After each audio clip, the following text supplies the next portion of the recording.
Hello everyone, welcome to a brand new YouTube podcast by Constitution Insider. This is a podcast aimed at understanding our constitution. Hopefully you have seen our previous podcast about the background upon which our constitution was built. In today's episode, we will be talking about the preamble of our constitution. Well, what is a preamble to be specific? Well, the preamble is sort of like an introduction to what our constitution wants to state. It highlights what ideas are writ- written out in the constitution. So it's very important part of the constitution of India as a whole.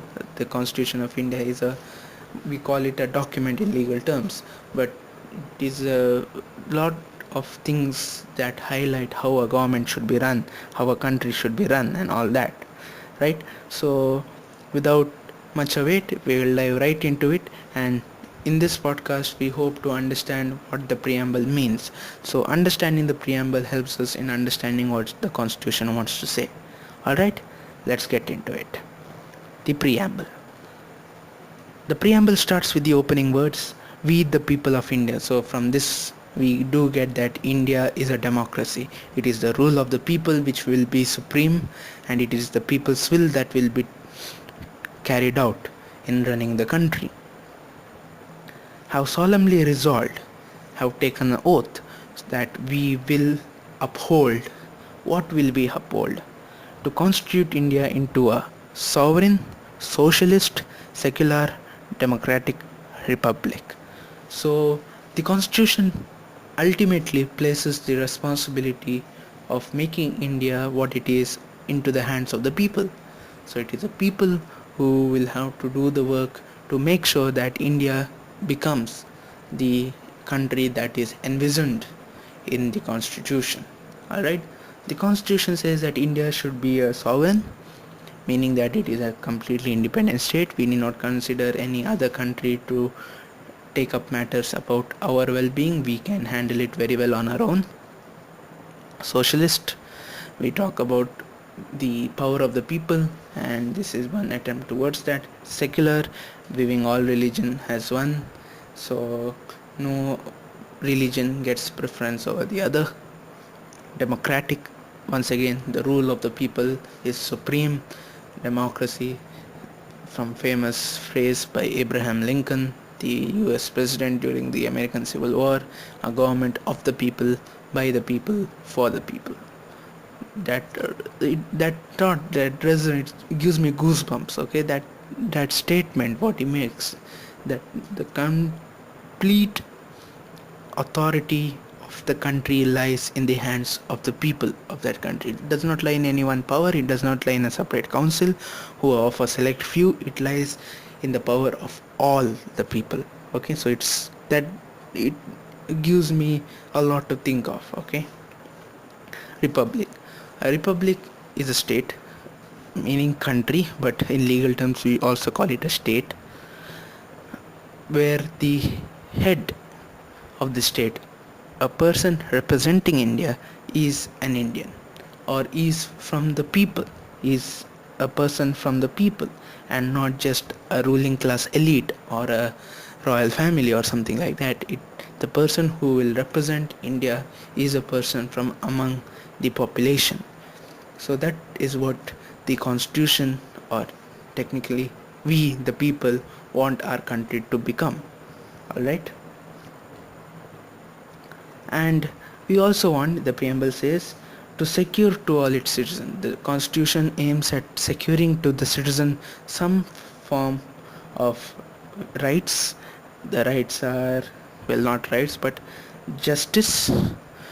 The constitution says that all men are equal under the law, or all people are equal under the law, and the constitution guarantees that every single person will get justice, in the form of social justice, in the form of economic justice, and also in the form of political justice. That it will also secure to our citizens liberty of thought, so we are free to think what we can think. Expression, we are free to express our mind. The constitution enshrines in it the right for us to express our thoughts, belief, we can practice any belief system we want, faith and worship. Those last three come as one entity. So that is what the constitution guarantees. No person can take that away from us. Equality, which is the hallmark of any democracy, any republic, of status and of opportunity. Everyone is equal in the eyes of the law. Everyone will be afforded the same opportunity as anyone else.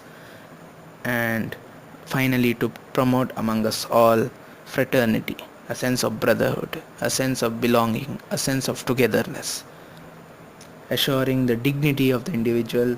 There is still, even in when we are all together as a group, each person will be allowed to express his individuality.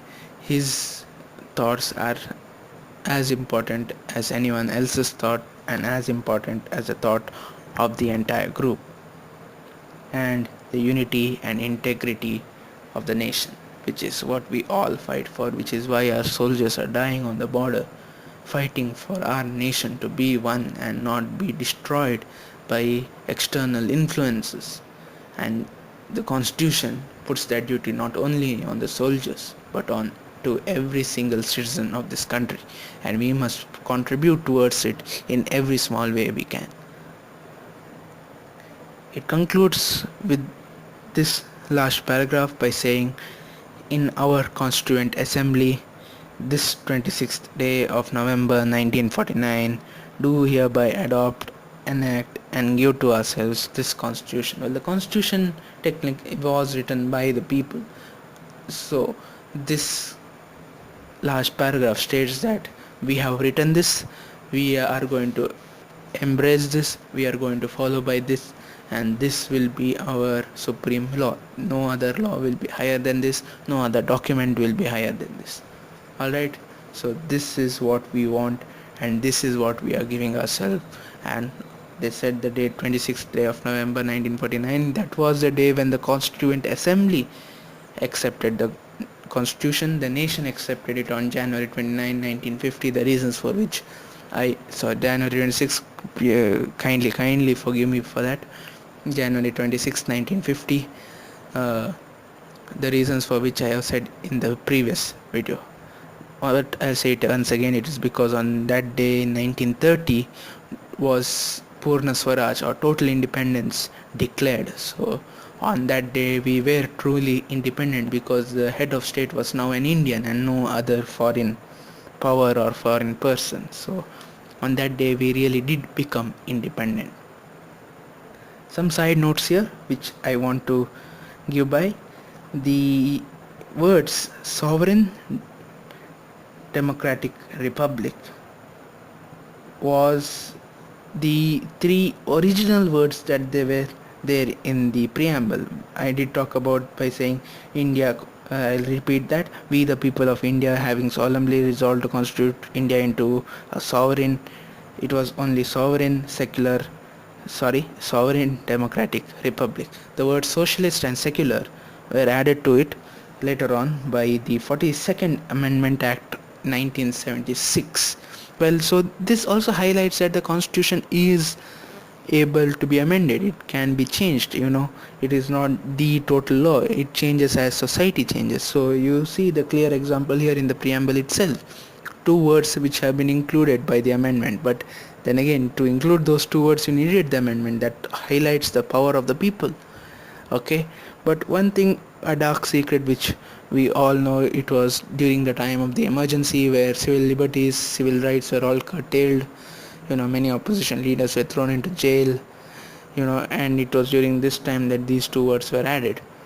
It just does bring irony to the fact, but it, above all, we must appreciate that the constitution is a thing, but it's also a living person type. It is a guide of a sort, because it has all the instructions of how the country needs to be run, and ultimately the power lies in the people, is what the constitution wants to say, and that is what it has done. And hopefully you, all of us, will appreciate the constitution for what it is. It is a very important document, one document which should not be taken lightly. I once again emphasize that we must all really appreciate this document, we must all respect the document, we must all enact and follow the document. So saying these words, I would like to end this podcast here. My motto is never stop learning, never stop exploring, and that is what I want you all to do. I want you to follow up on this video. I want you to do the research. I want you to go and read what the constitution says, and just knowledge is power, and I want you to gain as much of knowledge as possible. So once again, stating my motto, never stop learning, never stop exploring, I would like to conclude. Thank you.